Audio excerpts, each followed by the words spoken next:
largest royal flotilla in centuries. The Diamond Jubilee Thames Pageant today at 1:30, BBC One and BBC One HD. A party 60 years in the making.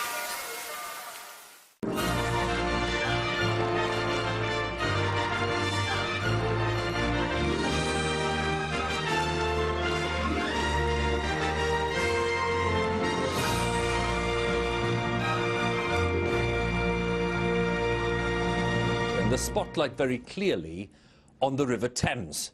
That's where more than 1,000 vessels of different shapes and sizes set to take part in the biggest pageant that's seen on the river for 350 years. Rather cloudy, rather misty, it's been drizzly, but believe me, as you'll see in the hours ahead, the spirits are certainly energetic and dynamic. Up to 1 million people, we think, lining the banks to get a direct view. For those who can't make it, including those who are, of course, making their way now towards some of the parks, there'll be dozens of big screens in parks and public squares around the UK, carrying the BBC's coverage of the day's events on the river. That's the order the boats will follow. And to keep a close eye on the flotilla, the many thousands of people involved, we have Sophie Rayworth, Matt Baker at our studio on the banks of the Thames. They have a great view of what's going on. Let's join them. Hiya, Hugh. Yes, and we will be watching very closely. The crowds here have been waiting since 6 o'clock this morning, can you believe? Some have even slept on the banks, but as you've been seeing, just remarkable pictures. You know, there's hardly any room to stand along the sides. Over 1 million people are expected to be here. And that is despite the very British weather. A bit of rain isn't putting anyone off this afternoon. It's a great atmosphere out there. We've got special guests joining us here in the studio, and we've also got a team of reporters on boats, on bridges, on banks along the pageant route. Yeah, we're going to go live to the Royal Row Barge. Gloriana will be joining servicemen there, and women as well. And Olympic gold medalists Sir Steve Redgrave and Sir Matthew Pinsent will be in action. And Tess Daly is in Battersea Park, where she's enjoying a very British festival. There she is, really getting into the spirit. Plenty of food and music there, as well as fashion, reflecting 60 years of the Queen's reign. Not a bad Strictly Jive, if I say so myself. Had some practice. Yeah, indeed. And Sean Williams is soaking up the atmosphere on Tower Bridge and gearing up to the grand finale that will be taking place there. Just getting a few stories there from all those people that have been waiting here for so long. Fantastic, amazing crowds here. Well, I think it's pretty fair to say that history is going to be made on the River Thames today. Sophie, Matt, thank you very much. Back with you when it's all about to start. We won't miss a second of it. And our guide to the pageant, with a bird's eye view, following the great adventure as the boats make their way towards Tower Bridge, is the BBC's Paul Dickinson. Welcome, Paul. Thank you very much indeed, Hugh. Well, you said earlier it's going to be spectacular. It certainly is building up very nicely here down at Chelsea Pier. Let me tell you what's going to happen in the next half hour, so you've got a good sense of the timings. At 2:05, Duke and Duchess of Cambridge will arrive with Prince Harry. That's at Cadogan Pier in Chelsea. 5 minutes later, 2:10, the Queen will arrive at Chelsea Pier to be greeted by the Prince of Wales and the Duchess of Cornwall. 5 minutes after that, 2:15, the Queen will board the launch, make that short journey to Cadogan Pier, where the royal barge will be waiting. And then at 2:30, we'll see the Queen and the Duke boarding the royal barge. And then 15 minutes later, 2:45, that's when the royal belfry I told you about will start to ring its bells. When you hear those bells, that will signal the start of the proceedings. And then at 3 o'clock, if all goes according to plan, the royal barge will follow the rowboats and will take its place in the Thames Diamond Jubilee pageant. There you are, a quick rough guide to the timings. And if all goes according to plan, those timings will be adhered to pretty firmly, despite the fact that, of course, in some cases, the weather's introduced a few complicating factors. Let me just put it like that. But anyway, that's the... More than anything, I suppose that if people are still talking about this event 250 years down the line, that if you like, it survives as well as Canaletto's image has, well, then I'll have really made history. Well, that is the challenge. It was a lovely sunny day on the Thames just a few days ago. Let's not think too much about that today. One little thing I would like to say, if you get the opportunity at any stage to pop along to the National Maritime Museum, it is worth seeing the exhibition, if only to see that Canaletto, which I don't think it'll be back here for a long, long time to come. It is a fantastic, splendid, glorious painting, and it's well worth seeing just by itself. Little plug for that. So that's the thinking. That's the history behind today's spectacular event on the Thames. The organisers, we heard Adrian there, very clear. They wanted to be big, they wanted to be memorable. Above all, they wanted to be lots of fun. So stay with us. It is all about to start. I'm going to hand you over to Sophie and Matt to guide us through the afternoon. Enjoy it.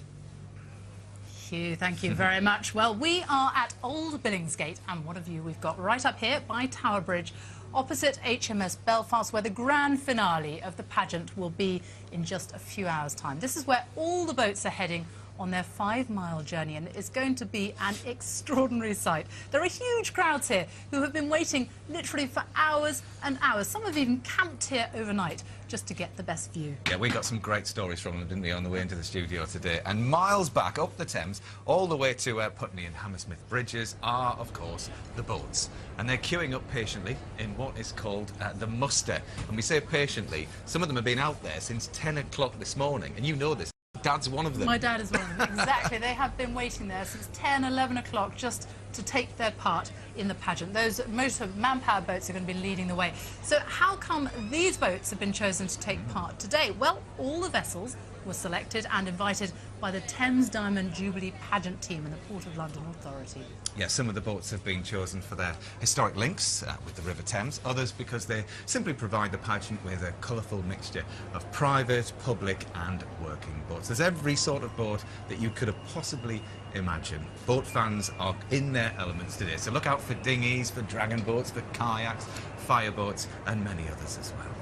The list is very, very long. Well, once they are finally released from their moorings, it won't be that long now, it really is going to be a terrific sight. 1,000 vessels in full flow on the River Thames, accompanying the royal barge as it makes its way all the way up here to Tower Bridge. Yes, only in Great Britain you could get this. Only in Great Britain. In this weather as well. Yeah, indeed. The question is how many umbrellas are going to be out there, but we're also going to be showcasing many people that have made their way from all over the UK and, of course, the Commonwealth to be here today. And over the last couple of days, the vessels taking part have had to undergo a rigorous inspection to make sure that they are seaworthy. Chris Holland has been finding out if they are all fit to float. So that's 82 of them. 918 to go. Chris Holland is going to be a busy man this afternoon. Well, he is on board Constant, a boat that has the flexibility to move to different sections of the pageant throughout the day. So, Chris, tell us more. To make sure that this pageant goes very, very safely, and so we'll be watching them and making sure that this goes without a hitch. But let's go and find out. Go back to the royal barge, because I think a few members of the royal family have just arrived.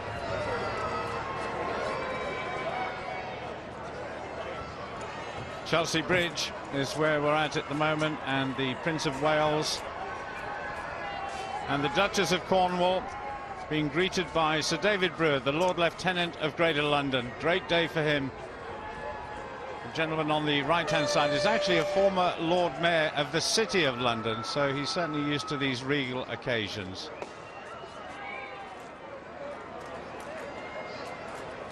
And the atmosphere, as I was saying, has been building beautifully here at Chelsea.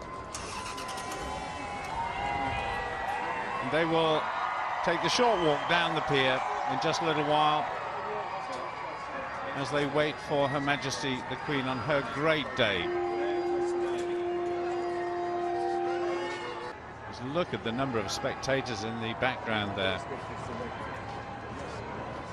The Prince of Wales just actually been talking to Dorothy Hope Hughes, the only lady in that contingent. And down at Cadogan Pier, Duke and Duchess of Cambridge, along with the Duke's brother, Prince Harry.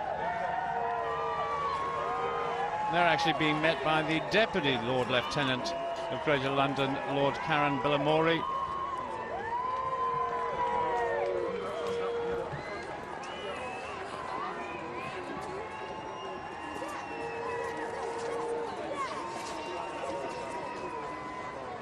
spending a little bit of time walking and talking, which this is a role they've slotted into absolutely beautifully. And those people will be delighted to have met the Duchess here today. Accompanied, of course, by his brother, captain of the Army Air Corps, in the Blues and Royals #1 ceremonial dress. The gentleman with his back to us, the pageant master, Adrian Evans, who's been responsible for, goodness only knows how long now, for putting everything together.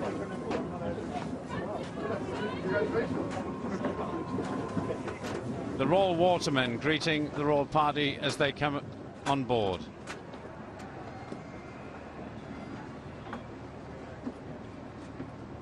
For a long, long time, first ever one was back in 1843, and that is the Queen's car coming around the corner very shortly. In fact, it was the Lord Mayor's show that used to start on the river, and that's why they called them floats in those days.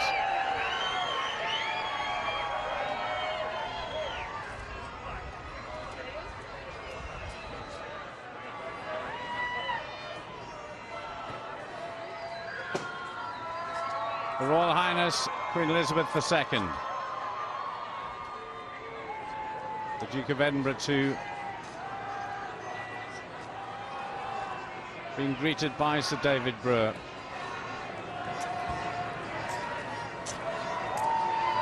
I do believe the crowd already are singing the national anthem.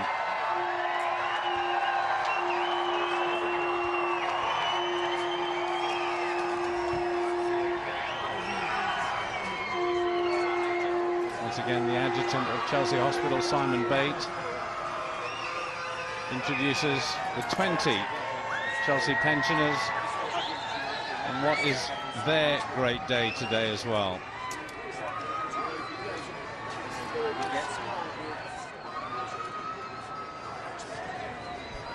And these are all men and women who've seen service, active service for their country.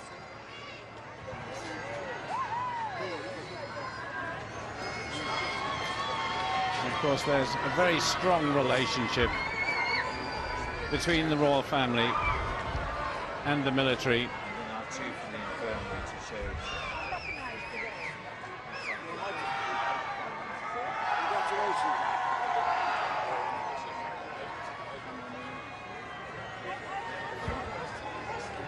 Donald Hossack was one of the gentlemen in the wheelchair. The Prince of Wales and the Duchess of Cornwall meeting mother and mother-in-law.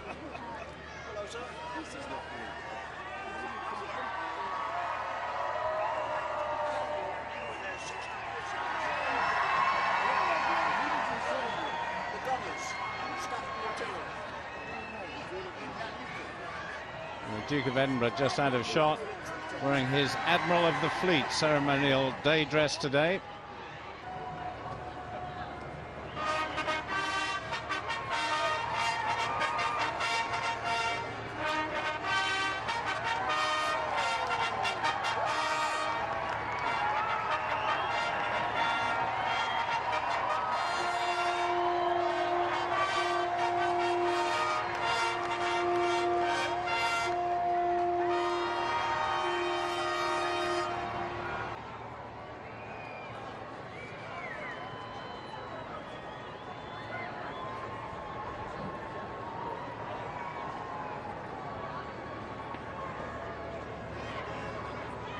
Certainly the Queen will know the Britannia launch well.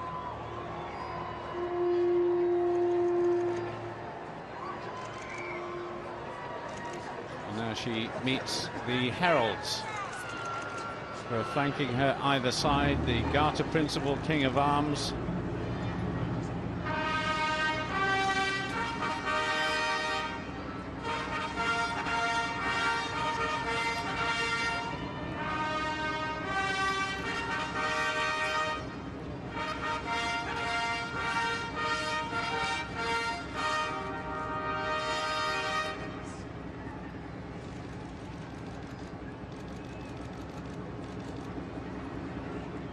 Well, this is the Britannia launch, of course, that is going to take the royal party about 3/4 of a mile up towards the royal barge, and she was greeted on board the Britannia launch by Commodore Tony Morrow.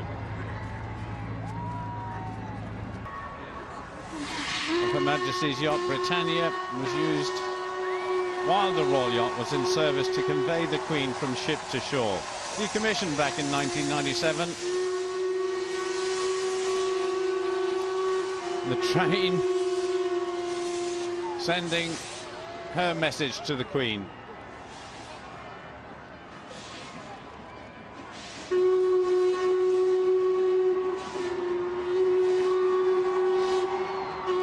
Well, for train enthusiasts, that truly is a magnificent sight.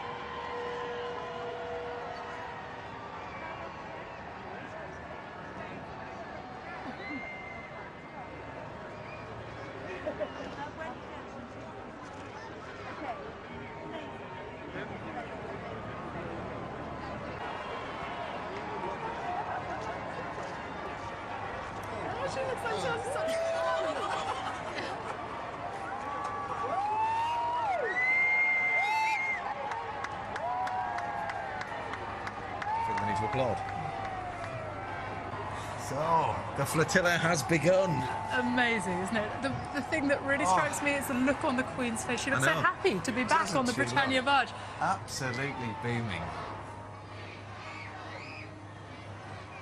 Fantastic. Well, we're joined here in the studio by Dr Anna Whitelock, historian from Royal Holloway, University of London, and also by former BBC Royal correspondent Wesley. Wesley, I mean, amazing scenes. As you can see, the Queen is completely thrilled by this. This is one of her favourite boats, the Britannia barge, and famously she wept a bit when Britannia was decommissioned in '97. And the thing is that Britannia, they said, was the only house that they ever owned that they were able to choose the interior furnishings for. Yeah. And they completely loved that ship. They did hundreds and hundreds of visits around Britain, around the Commonwealth, and this was the little launch, and I've been on that launch in the Caribbean in 1994. So when Britannia was out in the harbour, that would be the launch that would take you to parties. So she's almost like, they're like, almost like a little girl, because the wonderful thing I love about the Queen is that she loves every little outing, and she loves to be busy, and she loves to do her job. So they didn't suggest this, the palace, but they've embraced it wholeheartedly, and she'll be thinking of the wonderful enjoyment both for television viewers and the million people who are going to see it in her great capital city. She's opened half the buildings they'll be passing today. So what an amazing day for her and the Duke, dressed as an Admiral of the Fleet. But I mean, from an emotional point of view, from her, just to be there on that launch that took her to the place that was, you know, so all around the Commonwealth. And it was marvellous for tours, and it was a proper ship, and it was just so beautiful. 220 sailors it had, all used to wear pimsels, special uniform, no shouted orders, just hand signals. It was very much their floating home, not a palace. And Anna, I mean, put this all in context. We are going to see today 1,000 vessels out there on the River Thames.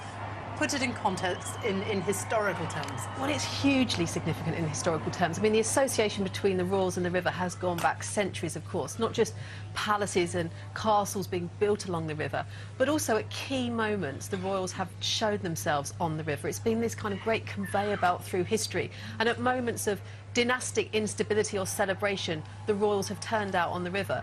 And, you know, we see that today. It's like this living, moving stage where famously, for example, Charles II and Catherine of Braganza, after the Republic and the restoration of the monarchy, he brings Catherine along the river to introduce her to the city at a time where she hasn't been crowned because she's Catholic. So key moments. Anne Boleyn, of course, travelled along the Thames for her coronation, and then 3 years later to the Tower for her execution. I mean, huge moments, really. And I think that, I mean, obviously the inspiration behind this is that kind of Canaletto image that we've seen, which was actually the Lord Mayor's Day, 1747. But the pageant master has said, you know, what's going to be the next, if you like, the Canaletto of today's image? And, you know, of course, everybody's got their digital phones and so on. So, you know, who's going to be the next Canaletto, really? It's going to be a real iconic moment to catch perhaps the Queen getting on and off the barge.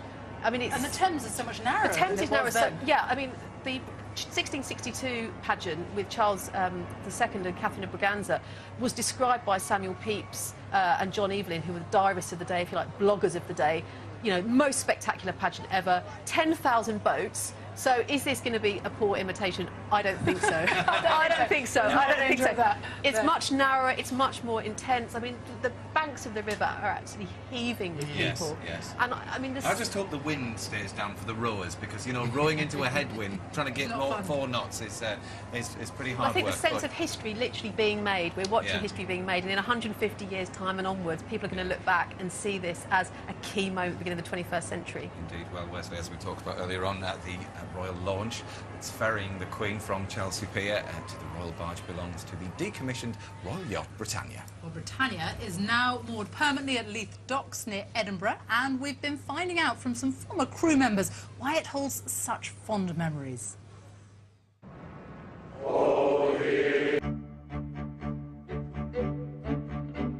Britannia for the Queen and the Duke of Edinburgh was always very special because, of course, this was really the home that they made, coincident with being a royal yacht. There were royal visits as well as international trade visits. She would travel abroad, meet all the people, she could come back, sit in her own quarters, relax, and she really did enjoy coming on board. I mean, the Queen could walk around in a jumper and a pair of slacks and a pair of flat shoes and a headscarf, you know, and be completely relaxed, knowing there was no paparazzi around the corner trying to take photographs. One time, we were sitting in the mess having a drink, and she said, I'm 13,000 miles from London, and this is my home.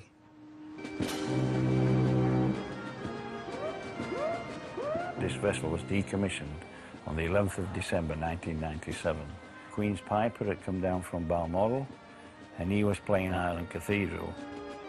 The heart-rending piece of music at that time was stunning, and that is the time that the tears rolled down everybody's face. I think that will always remain with all of us who were here at the end.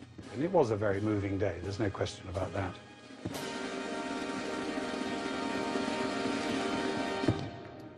It's that line, isn't it? 11,000 miles away, but she felt as if she was at home. I mean, it was so important to her, wasn't it, Britannia? Yes, when she hosted a reception on Britannia, there were no flunkies or anything. She would just wander around like you were at her house, and this might be whether it was in Jamaica or Bahamas or Belize. They really were completely at home. There was a marvellous lift that would bring them down into the middle of the reception.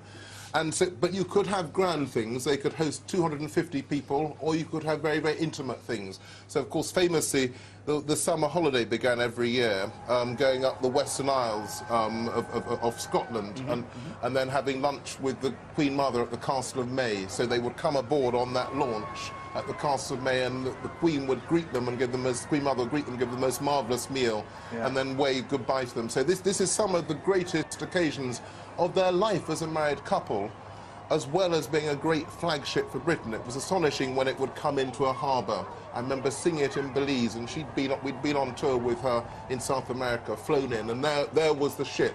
And her joy as she walked along the gangways, such joy that she knighted the Governor-General of Belize that evening before dinner. On Just before on Britannia.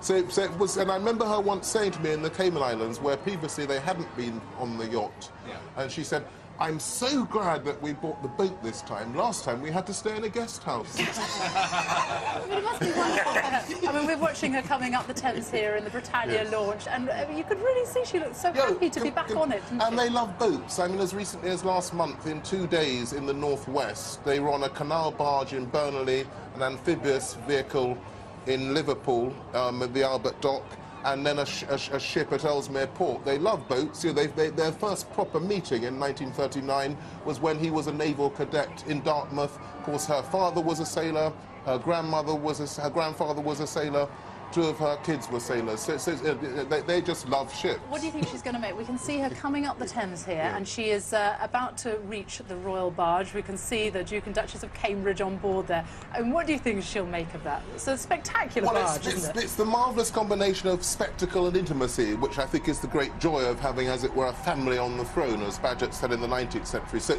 her kids, her grandkids, and it's a family outing, but we can all take part in the family outing. So what a marvellous, joyous occasion.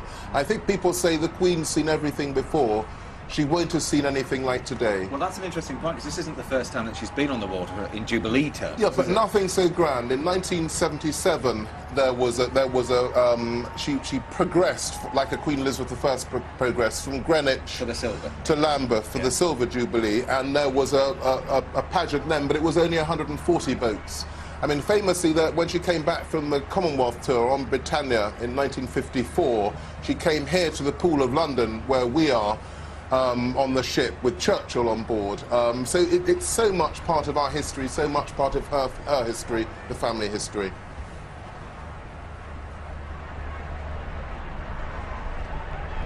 The Royal Watermen on board the Britannia launch, just getting everything absolutely perfect.